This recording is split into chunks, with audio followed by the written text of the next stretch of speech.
Bien, entonces recuerdan que la clase pasada empezamos a ver el algoritmo del banquero. Es uno de los algoritmos más conocidos por la parte de interbloqueo. Recordemos que interbloqueo se da cuando un proceso, ¿sí?, está ejecutando varios hilos y algunos de esos hilos no logra, digámoslo así, acceder a uno de los recursos, ¿sí?, porque no está disponible, ¿sí? Y ocurría también dentro de ese proceso de interbloqueo también algo que se llama la inanición, que básicamente consiste cuando se está ejecutando, por ejemplo, un hilo se está ejecutando, ¿sí?, porque un proceso puede tener varios hilos, y se ejecuta, y ese hilo específicamente necesita acceder a alguno de los recursos, un recurso de memoria, un recurso de CPU, etcétera. Pero al acceder a uno de los recursos nunca se encuentra disponible, así que ese hilo nunca podrá terminar, digámoslo así, su tarea específica porque nunca va a poder acceder a ese recurso y ahí es cuando ocurre el tema de inanición. Entonces, volviendo acá, miremos el problema del algoritmo del banquero. Entonces vamos a describir en qué puede consistir ese algoritmo de banquero y por qué se llama así. Entonces, obviamente, si es el banquero es porque es de un banco. Entonces dice, existe un banco que tiene una reserva ilimitada de dinero a prestar y clientes con línea de crédito. Un cliente pide dinero y no hay garantía de que haga reposiciones hasta que saque la cantidad máxima. El banco puede rechazar el préstamo y si hay riesgo de que no tenga fondos para prestar a otros clientes. Entonces, haciendo la analogía con lo que estamos viendo en procesos, los clientes, ¿quiénes son? Los procesos, porque vamos a tener varios clientes que pueden hacer de manera, digamos, concurrente una solicitud de crédito, ¿sí? El dinero a prestar, ¿qué son? Son los recursos. Y el banquero, ¿quién es? El sistema operativo, ¿sí? Entonces, volviendo a esa parte. Entonces, lo que se debe considerar cuando se, digamos, estructura este algoritmo del banquero es que debe tenerse en cuenta que hay un estado. Y el estado, básicamente, es la asignación actual de los recursos a los procesos, ¿sí? Si el estado es seguro o el estado no es seguro. Y básicamente, cuando se habla de la asignación actual, es si alguno, digámoslo así, de los procesos quiere acceder a un recurso, debe mirar si tiene asignación a ese recurso y se encuentra disponible. La matriz son las exigencias máximas de recursos para cada proceso, es decir, que este algoritmo se va básicamente a estructurar con una matriz. Entonces, ahora lo vamos a ver.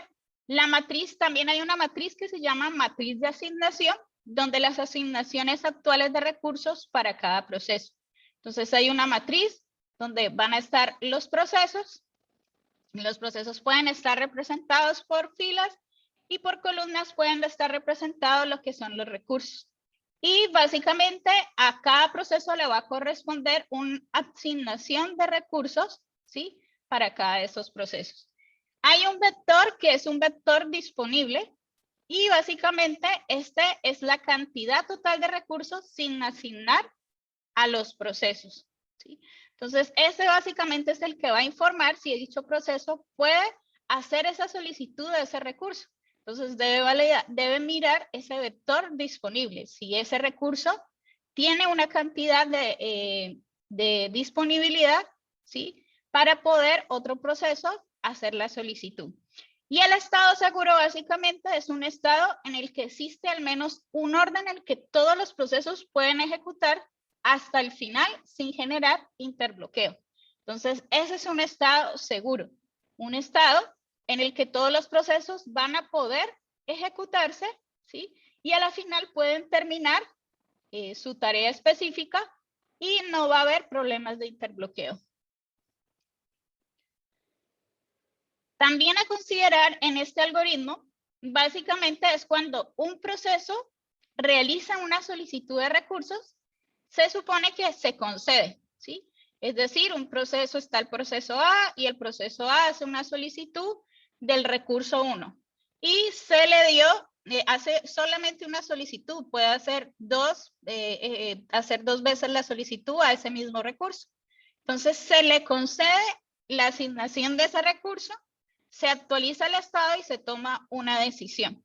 Es decir, se actualiza el estado, que es básicamente de los recursos disponibles, y a la misma vez se toma la decisión si, por ejemplo, es un estado seguro o no seguro. Si se llega a un estado seguro, ¿sí? En ese caso, se concede la petición. Es decir, primero se valida si el estado es seguro, entonces se le dice que sí se le da esa asignación de ese recurso.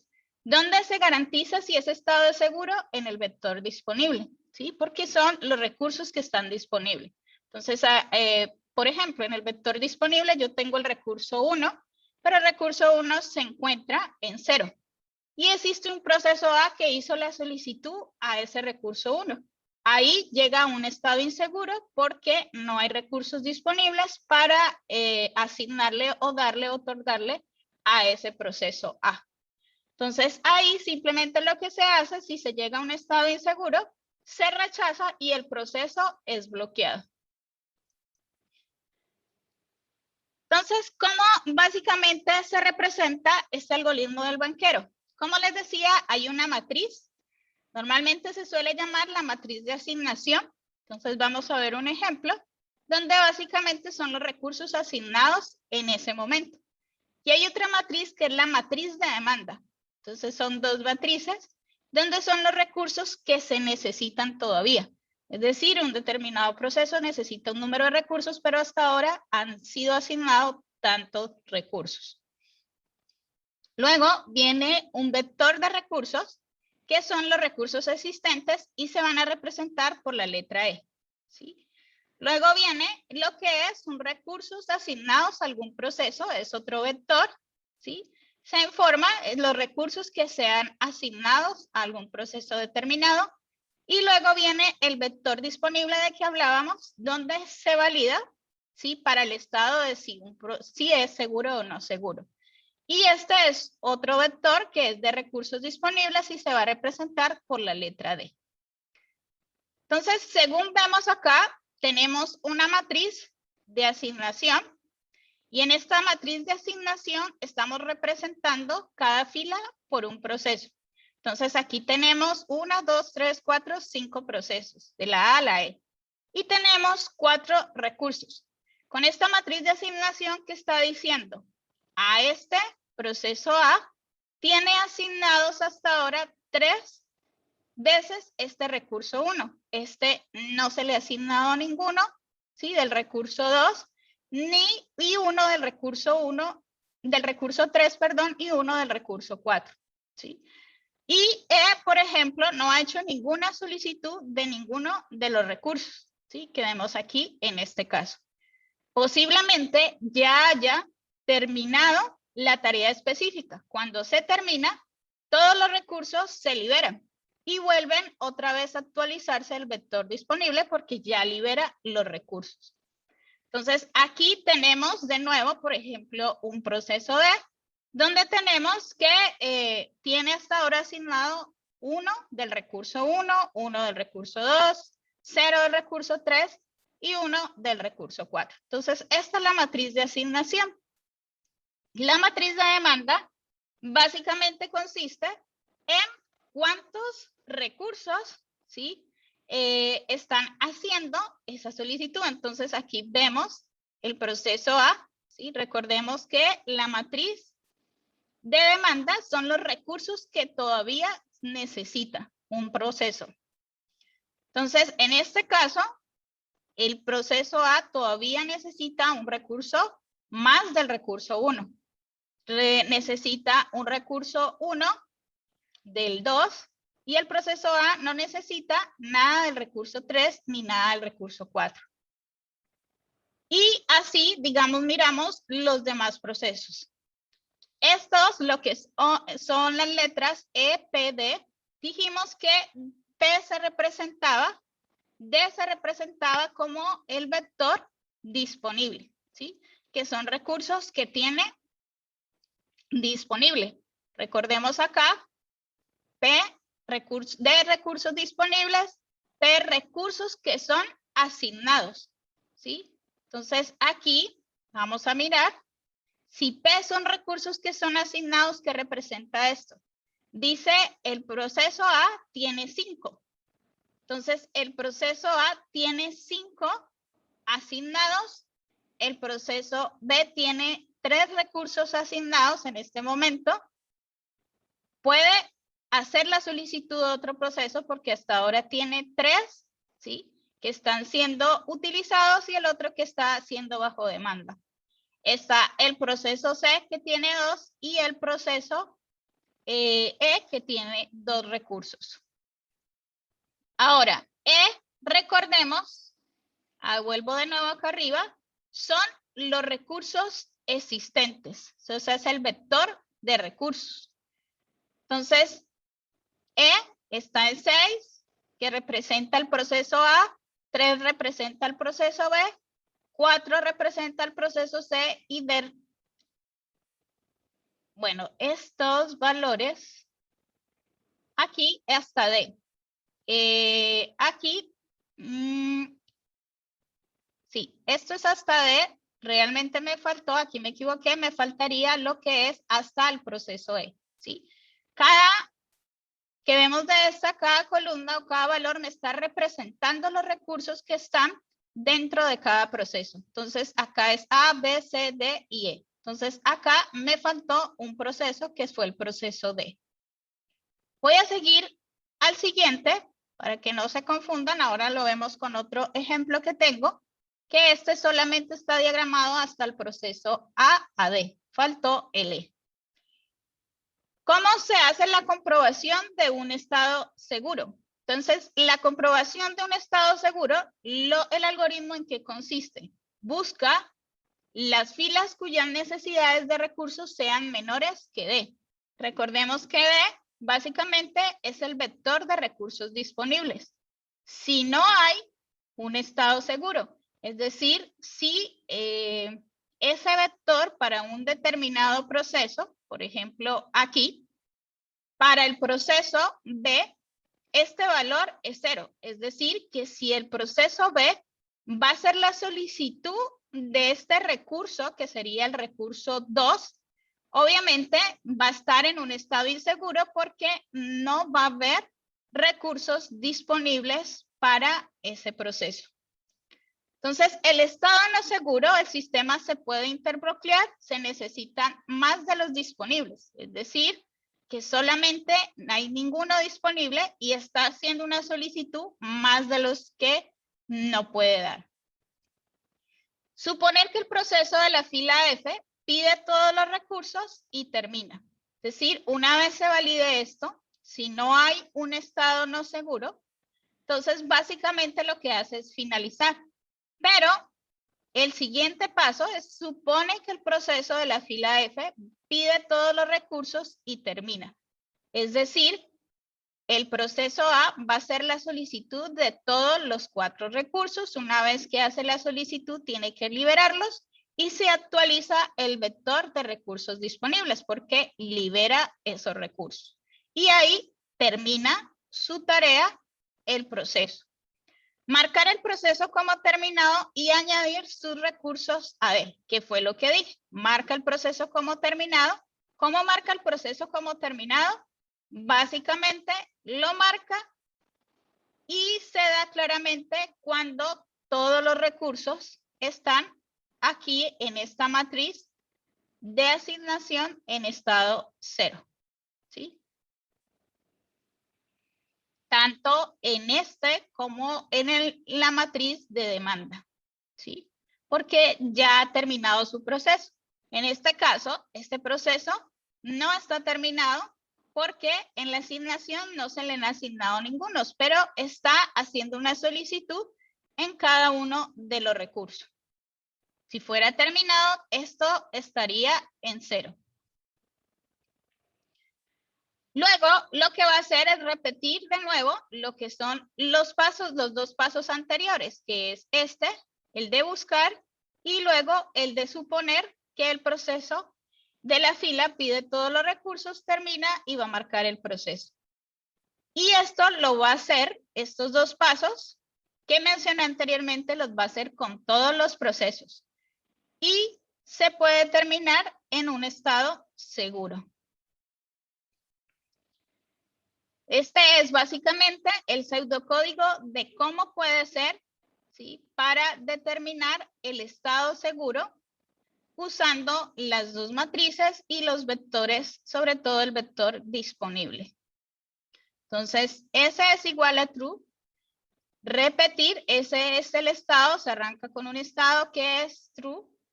Buscar, digamos, en cada uno de los procesos y mirar básicamente en los recursos. Si se encuentra algún, digámoslo así, algún recurso, ¿sí?, si es encontrado algún recurso de los que están disponibles, básicamente lo que se va a hacer, se va a reducir, se hace la solicitud de un recurso, se va a reducir lo que es básicamente el vector de recursos disponibles y se va a adicionar básicamente al proceso respectivo a la matriz de asignación. Entonces, mientras se encuentre ese recurso que está disponible, pues se va a quedar es aquí buscando para cada uno de los procesos. Siempre y cuando la matriz de asignación, ¿sí?, se puede dar al proceso. Miremos aquí un ejemplo más claro. Entonces, aquí tengo los 5 procesos A, B, C, D y E. Y tengo el recurso 1, recurso 2, recurso 3 y recurso 4. Esta sería mi matriz de asignación. Esta sería lo que es mi matriz de demanda. Y estos básicamente, perdón, aquí me equivoqué, son los recursos. Este es el recurso 1, recurso 2, recurso 3 y recurso 4. Entonces lo que está diciendo es que hay uno disponible del recurso 1 y cualquier proceso puede hacer o tomar este recurso 1. Este 0 es el recurso 2 y hay 0 disponibles. Este es el recurso 3 y significa que hay 2 disponibles para el recurso 3.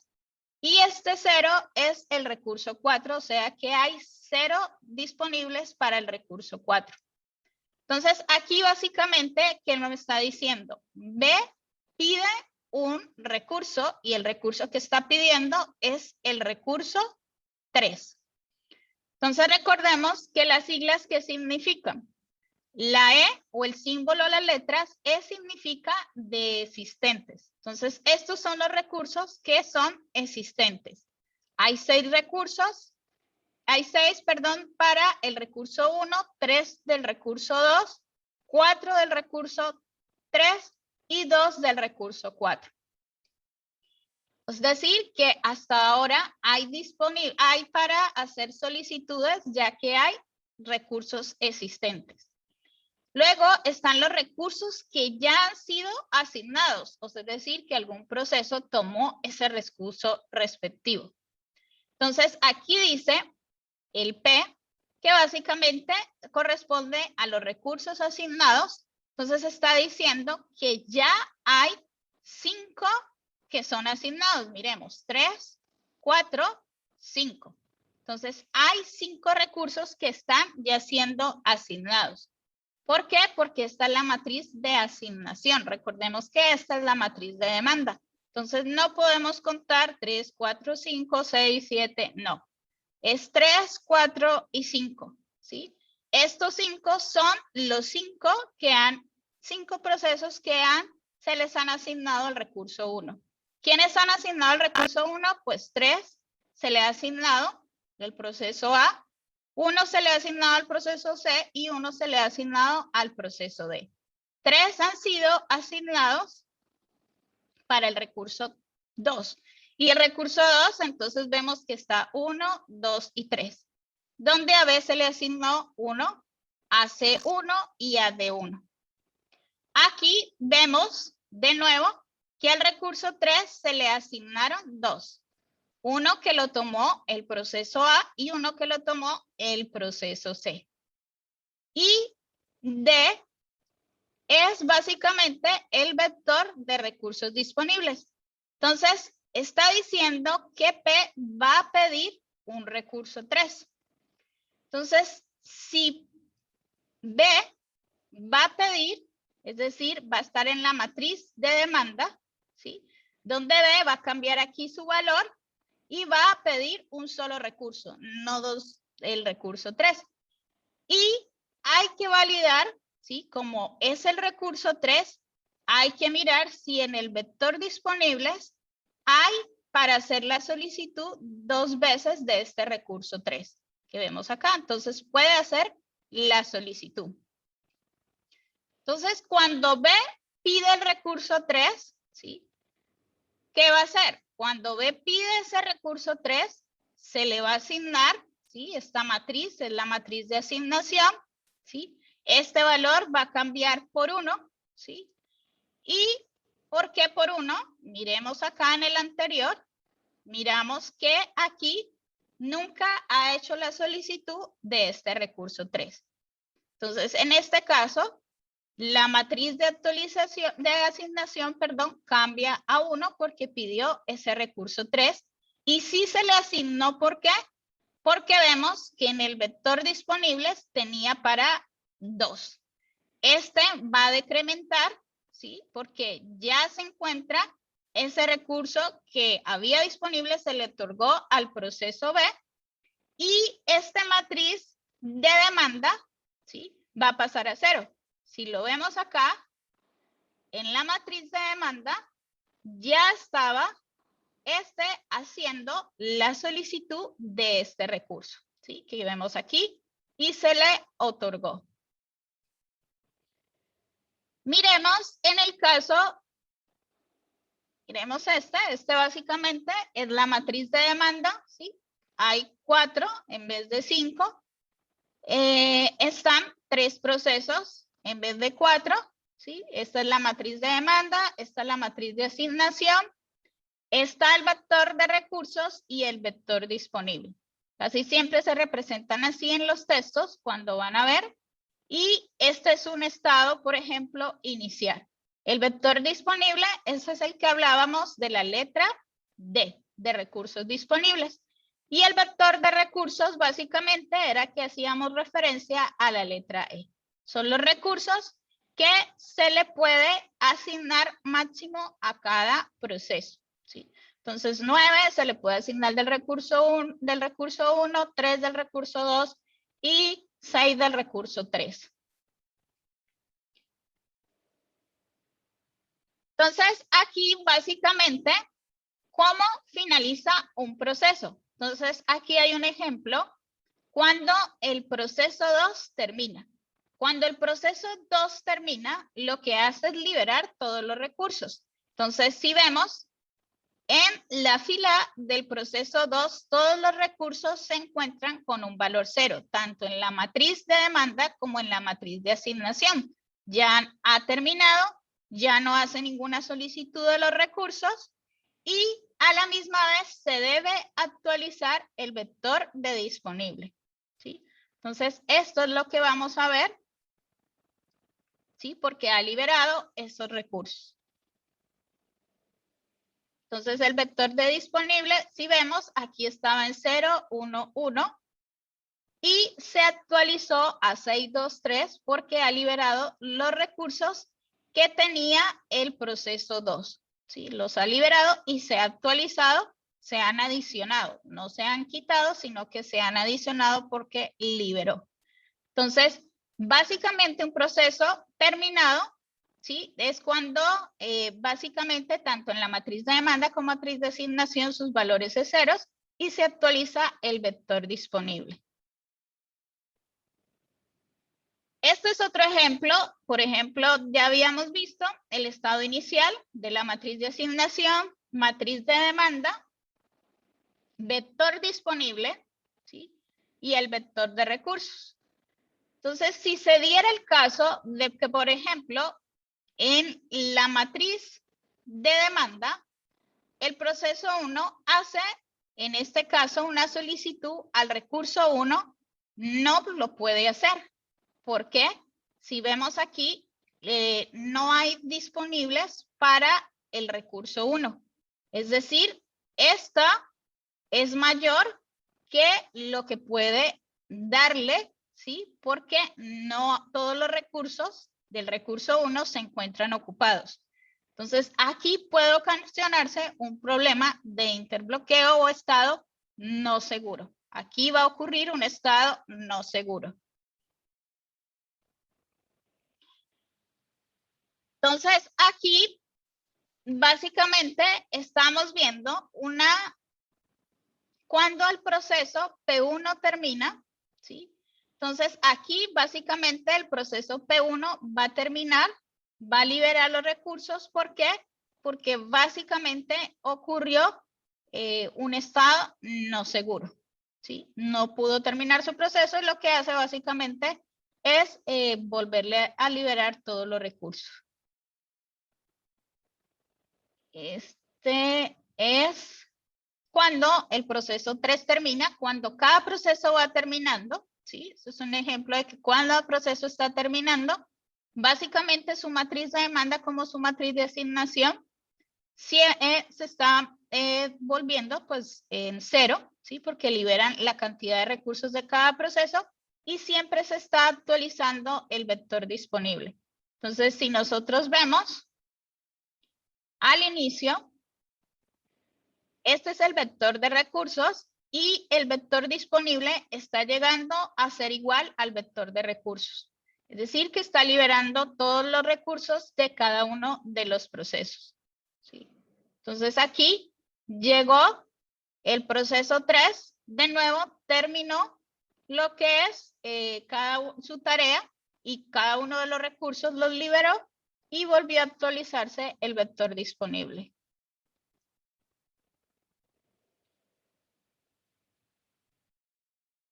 Sigo acá. Cuando ocurre, por ejemplo, un estado inseguro, entonces de nuevo estamos en esta matriz de demanda, en esta matriz de asignación. Este es el vector de recursos, este es el vector disponible. Y aquí, básicamente, como había comentado, P1, ¿sí? En este caso, P1, ¿sí? Que está aquí, esta es la matriz de asignación. Y este es la matriz de demanda donde hace la solicitud A3. Entonces, P1 solicita una unidad, por ejemplo, del recurso 1 y otra del recurso 3. Entonces, si hace la solicitud de uno del recurso 1, no se le va a poder otorgar esa solicitud. ¿Por qué? Porque ya no hay más recursos disponibles del recurso 1, ¿sí? Lo que había comentado. Por lo tanto, entonces lo que hace, ¿sí? Es terminar con este proceso. Entonces se va a bloquear, se va a ir a un estado, perdón, inseguro, porque R1 no tiene recursos disponibles y se verifica dentro del vector de recursos disponibles. Entonces la predicción, básicamente dentro del algoritmo de banqueros, se hace una predicción de cómo se llega a un estado, a través de un estado seguro o no seguro, para llegar al interbloqueo. Entonces se hace, la predicción supone una serie de restricciones en las cuales se debe presentar la máxima demanda de recursos por anticipado, ¿sí? Entonces hay un vector de todos los recursos disponibles por anticipado para que pueda prever. Los procesos a considerar deben ser independientes, es decir, el orden de ejecución no debe estar forzado por condiciones de sincronización y el número de recursos y de procesos debe ser fijo. Los procesos no deben finalizar mientras se retengan los recursos. Y es decir, ya vimos los procesos cuando se terminaban, lo que hacía era pasar cada una de esas matrices en el proceso respectivo, los recursos pasaban a un valor 0. La recuperación del deadlock, que hablamos de esto en la clase pasada, una vez detectado el deadlock se debe recuperar, es decir, ante un interbloqueo que ocurre, debe haber una recuperación de ese interbloqueo. Y hay varias alternativas. Uno es abortar todos los procesos que participan en el deadlock, ¿sí? Como es aborten, o sea, se liberan todos esos recursos. Y otra es retroceder cada proceso que está en el deadlock hasta algún punto de control definido previamente y volverlo a ejecutar. Es necesaria la disponibilidad de mecanismos tanto de retroceso como reinicio, ¿sí? De volver a reiniciar el proceso o volver a retrocederlos hasta un punto de control. El did loss se podría repetir, ¿sí? Se podría volver a repetir en algún caso. Sin embargo, se asume que con el no determinismo del procesamiento concurrente, esto no ocurrirá. Abortar sucesivamente procesos en did loss hasta que deje de hacerlo, y el orden en que los procesos abortan debe seguir un criterio de mínimo costo. Y después de abortar es necesario ejecutar nuevamente el algoritmo de detección. La apropiación de recursos en forma sucesiva hasta que el lead lock deje de existir. La selección está basada en costo y es necesario ejecutar nuevamente el algoritmo. Entonces, el algoritmo de banquero, los criterios, que son 3 y 4, que son los de abortar y lo de apropiación de recursos, pueden ser menor cantidad de tiempo de procesador consumido hasta ahora, menor número de líneas de salidas producidas hasta ahora y mayor tiempo restante estimado. También el menor número total de recursos asignados hasta ahora y la prioridad más baja. Bien, esto sería por parte del algoritmo del banquero. Ahora era reforzarles un poco lo que habíamos visto de los procesos concurrentes, pero no detallamos bien lo que es la parte de los hilos. ¿Sí? Entonces vimos un ejemplo en C y vimos básicamente las funciones y la librería que se trabaja Petrit.h para poder trabajar la creación de hilos. Pero, ¿qué es un hilo en sí? Un proceso puede tener varios hilos. Un hilo básicamente, o hebra, que también se conoce en algunos textos, un hilo básicamente es una unidad básica de utilización de CPU. Un hilo básicamente contiene una información específica, un ID de hilo, y esto por eso cuando nosotros en C creamos un hilo, nosotros debemos crear primero el identificador del hilo, ¿sí? Que lo hacemos con Petri underline dev y el nombre del hilo que le vamos a asignar, ¿sí? Y ahí básicamente es porque cada hilo tiene un identificador. Entonces, ese es el ID. El contador de programa, el conjunto de registros y una pila que básicamente es una estructura llamada TCB, Thread Control Block. Los hilos comparten con otros hilos que pertenecen al mismo proceso la sesión de código. Entonces recordemos que los hilos, o sea, puede haber un proceso y un proceso puede tener varios hilos, y lo que comparten los hilos, ¿sí? Dentro de un mismo proceso es un fragmento de código. Si un proceso tiene múltiples hilos, pues puede realizar más de una tarea a la vez.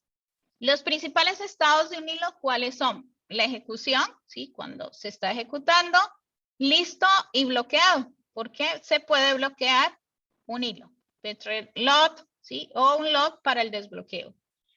Y puede cambiar de estados, ¿sí? Entonces, cuando se crea el hilo, el estado de creación, el de bloqueo y desbloqueo y la terminación del hilo, ¿sí? Cuando uno le coloca en el código pthread etc. Entonces, ahí debo ya terminar el hilo. Si no le coloco eso, entonces simplemente voy a dejar el hilo abierto. No voy a darle un estado determinado. ¿Sí? En la parte del lenguaje C estoy hablando de esa parte. Si un proceso es expulsado de la memoria principal, todos los hilos lo estarán, ya que todos comparten el espacio de direcciones del proceso, ¿sí? Y eso es básicamente porque un proceso puede hacer el llamado a varios hilos. Entonces, esta figura que vemos aquí es la representación de hilos en un proceso UNIX. Entonces, vemos aquí el espacio de direcciones, ¿sí? De un hilo y estamos viendo aquí, básicamente, lo que es el style pointer, el programa contador y los registros. Aquí estamos viendo el mismo espacio o dirección, ¿sí?, de un usuario y vemos dos hilos que se están ejecutando. Entonces los hilos van a compartir su fragmento de código, ¿sí? Y un hilo va a estar ejecutando una rutina determinada y otro hilo otra rutina determinada. Pero cada hilo tiene su contador de programa y tiene sus registros, ¿sí? Cada hilo tiene su contador de programa y sus registros, pero pueden compartir lo que son los datos. Y esta es la parte que están compartiendo los hilos. Un ejemplo de hilos lo podemos ver, por ejemplo, hay un servidor web. Entonces hay un servidor web que acepta solicitud de los clientes, es decir, cuando yo abro mi navegador web, ¿sí? Y a través del protocolo HTTP voy a hacer una solicitud a un servidor. ¿Cómo hago esa solicitud? Simplemente coloco www.google.com. Entonces el cliente está haciendo una solicitud al servidor, ¿sí? Y está pidiendo una página web o páginas web. Si ese servidor tiene varios clientes, es decir, yo no voy a ser el único que voy a hacer esa solicitud a través de ese cliente, a través de un agente cliente que sería el navegador web, no voy a hacer esa solicitud, sino que otros usuarios de manera simultánea pueden estar dando o accediendo a google.com. Entonces, si este servidor tiene varios clientes y funcionara con un solo hilo de ejecución, solo podría dar un servicio a un cliente por vez. Y el tiempo que podría esperar un cliente para ser atendido podría ser muy grande. Claro, ¿por qué? Porque hay varios clientes que están haciendo la solicitud y hasta que no se le permita dar ese recurso y lo libere, pues otro cliente debe esperar hasta que se libere la atención. Entonces el servidor funciona aceptando solicitudes una por vez y que cuando reciba otra solicitud va a crear otro proceso para dar un servicio a una nueva solicitud. Esa podría ser una opción, ¿sí? Que el servidor acepte las solicitudes una por vez y cuando recibe otra solicitud, lo que va a hacer es crear un nuevo proceso. O sea que cada solicitud va a ser un proceso para él. Sin embargo, ¿qué pasa? El crear otro proceso lleva tiempo y costo, ¿sí? Porque cada proceso puede tener muchos recursos. Entonces, no, básicamente lo más eficiente que es que un proceso utilice múltiples hilos, es decir, que ese proceso lo que va a hacer es crear otro, cuando recibe una nueva solicitud, él va a crear un nuevo hilo. Así que cada solicitud va a ser un hilo. Dentro de esa parte, ¿sí? Dentro de que vimos lo del servidor web cuando hace una llamada, existe algo que se llama el RPC. El RPC básicamente sus siglas significan llamada de procesamiento remotos. Y eso básicamente es un protocolo que permite que a un programa ordenador ejecutar código en otra máquina remota, sin tener que preocuparse por las comunicaciones de ambos, ¿sí? RPC suele usarse dentro de un paradigma que se llama el paradigma cliente-servidor. Y eso lo van a ver ustedes en sus cursos posteriores, cuando vean arquitectura, ¿sí? Cuando vean redes de computadores, entonces ahí van a ver la arquitectura. Siendo un cliente, el que inicia el proceso solicitando al servidor, ¿sí? ¿Cómo hace eso? Lo mismo, yo estoy aquí, soy un cliente donde voy a hacer la solicitud a la página www.google.com, ¿sí? Es un servidor donde está alojado, ¿sí? Un servidor de Google, donde está alojado, digámoslo así, todas las fuentes. Y yo soy un simple cliente que estoy haciendo esa solicitud, ese llamado de ese nombre de dominio.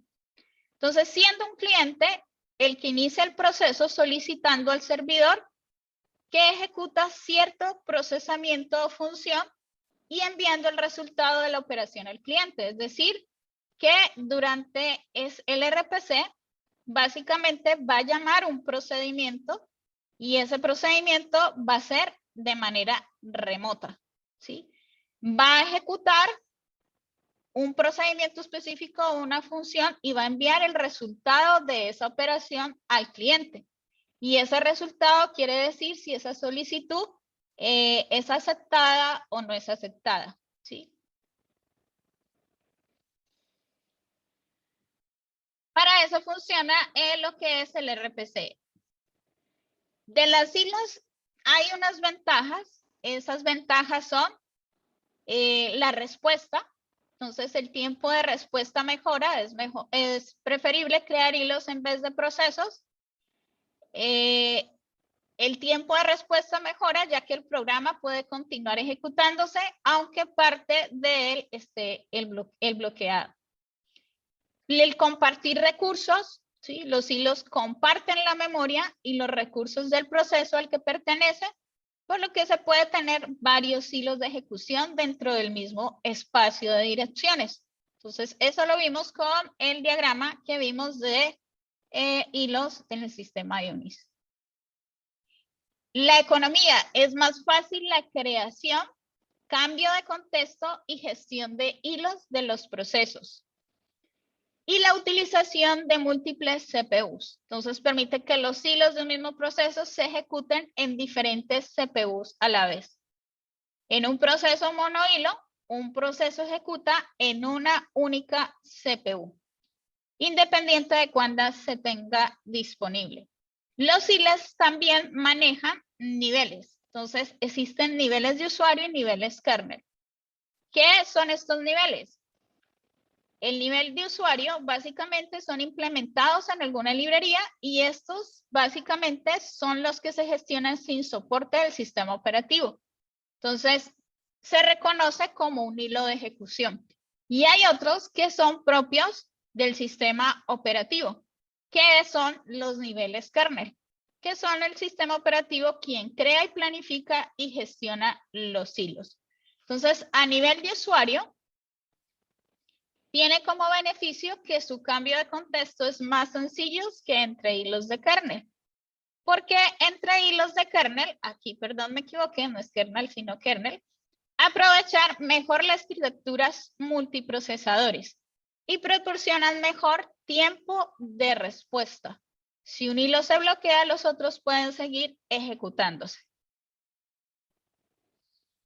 Dentro de los hilos existen relaciones kernel-usuario, existen unos modelos. Entonces está el modelo many to one. Básicamente es muchos a uno, que consiste en que múltiples hilos de usuario a un hilo kernel corresponde a hilos implementados al nivel de usuario. Si un hilo se bloquea, todo el proceso se bloquea. Esta es la desventaja que tiene. No podrán ejecutarse varios hilos en paralelo en múltiples CPUs. Y el modelo uno por uno, one to one, básicamente es cada hilo de usuario a un hilo de kernel. ¿Sí? O sea, cada hilo de usuario le va a corresponder un hilo de kernel. Cada vez que se crea un hilo de usuario, se crea un hilo de kernel y los hilos de kernel son restringidos. O sea que esta es una limitante. Y está un modelo también en cómo se pueden dar los hilos many to many, que es muchos a muchos. Entonces, el modelo multiplexa muchos hilos de usuario sobre un número menor o igual a los hilos de kernel. O sea, cada proceso tiene un conjunto de hilos de kernel. Cuando un hilo se bloquea, el kernel puede planificar otro hilo para su ejecución. Esto es lo que ocurre. Bien, esto sería todo por el día de hoy. Ya el lunes voy a dejar de grabar. Ya el lunes